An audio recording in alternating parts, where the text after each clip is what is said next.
Satu unit warung berkonstruksi kayu habis dilalap si jago merah 24 September yang lalu. Peristiwa ini terjadi pukul 16 waktu Indonesia bagian Barat di Jalan Pasek, Kecamatan Banda Sakti, Kota Loksmawe. Tidak ada korban jiwa dalam kejadian ini, akan tetapi seluruh bangunan warung hangus terbakar. Diduga, kebakaran terjadi akibat adanya arus pendek dan membakar seluruh warung yang berkonstruksi kayu ini. Proses pemadaman berjalan dengan lancar, dikarenakan posisi warung yang berada di pinggir jalan raya. Ini diduga kenapa nih Bang?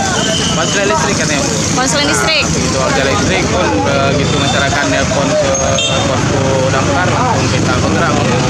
Oke, yang terbakar apa aja nih Bang?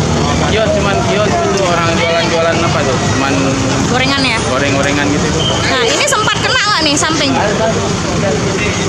Ya cepat menyabar karena cepat masyarakat pun cepat membantu dan cepat menghubungi damkar. Satu unit damkar dikerahkan untuk memadamkan kobaran api. Komandan Pemadam Kebakaran Kota Loksmawe Ridwan mengatakan, kami mengalami kesulitan hanya saat dalam perjalanan ke lokasi, karena kurangnya kesadaran masyarakat akan akses untuk damkar. Tim Sat Sabara juga ikut membantu proses pemadaman api.